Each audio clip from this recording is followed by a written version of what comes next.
Shalom dan damai sejahtera bagi kita semua.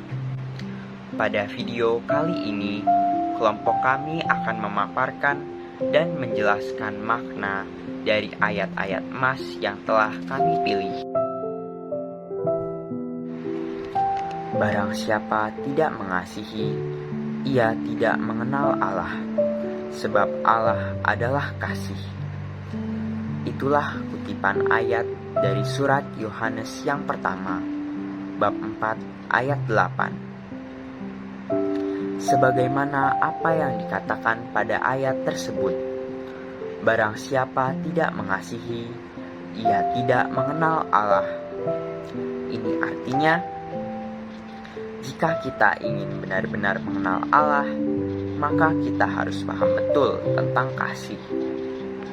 Di dalam kitab suci sudah dijelaskan bahwa kasih adalah hukum yang paling utama atau terutama di dalam agama kita. Kasih ini bukan hanya sekedar perkataan semata, tetapi juga harus disertai dengan perbuatan-perbuatan kasih yang nyata. Tidak ada gunanya seseorang menghafalkan isi kitab suci jika orang itu tidak melaksanakan hukum utama yang ada di dalamnya. Tentu saja hukum itu adalah hukum kasih dan mewujudkan kasih itu.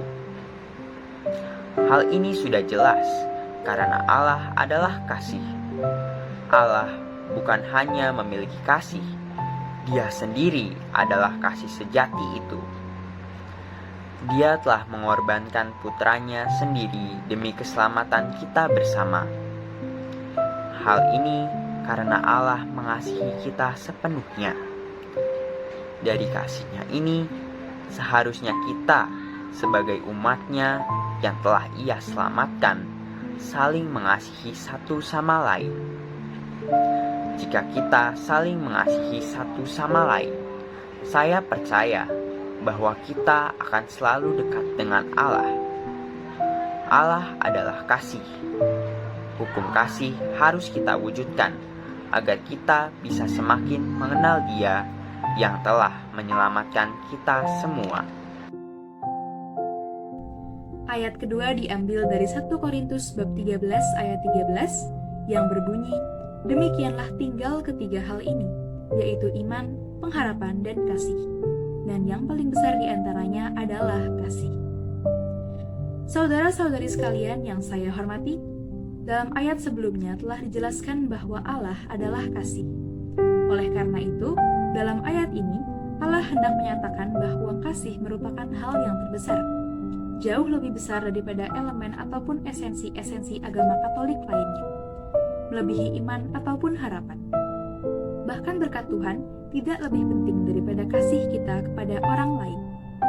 Sebab, yang terpenting dalam kekristenan bukanlah how much you have, tetapi how much you give. Bukan masalah kita berkelimpahan iman ataupun berkat, tetapi bagaimana kita mengasihi orang lain dan menerapkannya dalam kehidupan sehari-hari. Itulah yang lebih penting. Iman dan pengharapan membawa berkat-berkat rohani secara pribadi kepada kita, tetapi kasih menyalurkan berkat tersebut kepada orang lain.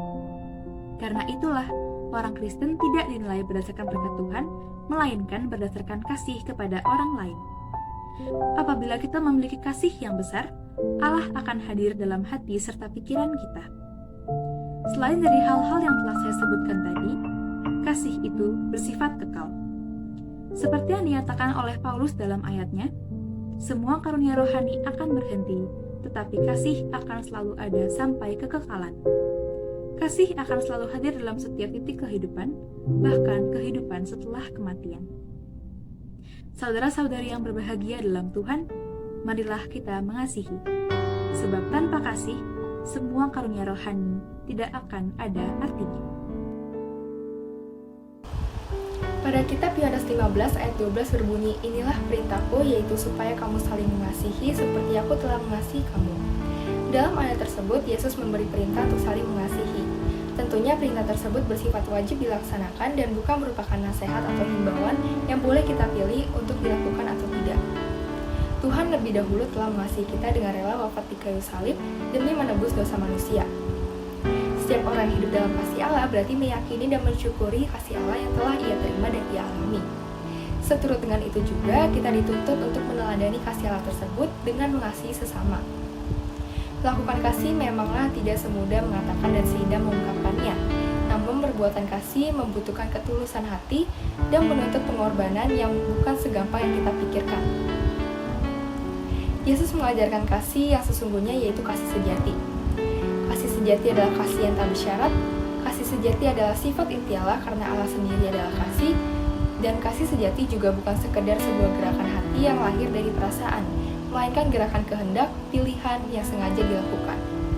Oleh karena itu, marilah kita tetap hidup di dalam kasih Allah dan menjadi pelaku kasih untuk mengasihi Tuhan dan juga sesama, agar kita memperoleh berkat dan sukacita daripadanya. 1 Korintus 13 dan 6. Kasih itu sabar, kasih itu murah hati, ia tidak cemburu, ia tidak membanggakan diri dan tidak sombong. Makna dari ayat tersebut yaitu, setiap membantu dan mengasihi orang lain maupun orang terdekat, kita harus mengasihi mereka seperti diri kita sendiri. Tidak membeda-bedakan dalam berteman dan juga tidak sombong pada siapapun. Contoh perbuatan kasih: bersedekah kepada mereka yang membutuhkan, berteman tanpa membeda-bedakan, menghargai dan mendengarkan guru yang sedang menjelaskan materi, membantu ayah ibu membersihkan rumah, membantu teman yang kesulitan memahami pelajaran, kerja bakti membersihkan lingkungan di sekitar rumah. Kesimpulannya adalah, kasih bersifat kekal dan merupakan yang paling besar di antara semua. Kasih itu damai, tidak sombong, tidak dengki, dan tidak membeda-bedakan. Hukum yang indah ini merupakan perintah yang diberikan oleh Allah, sebab Dia sendiri adalah kasih. Oleh karena itu, sebagai umat Tuhan yang setia, kita harus senantiasa mengasihi sesama dan Tuhan, bukan hanya dengan pujian atau kata-kata manis, melainkan dengan perbuatan nyata. Sekian presentasi dari kami mohon maaf apabila ada kata-kata yang kurang berkenan. Terima kasih, Tuhan memberkati.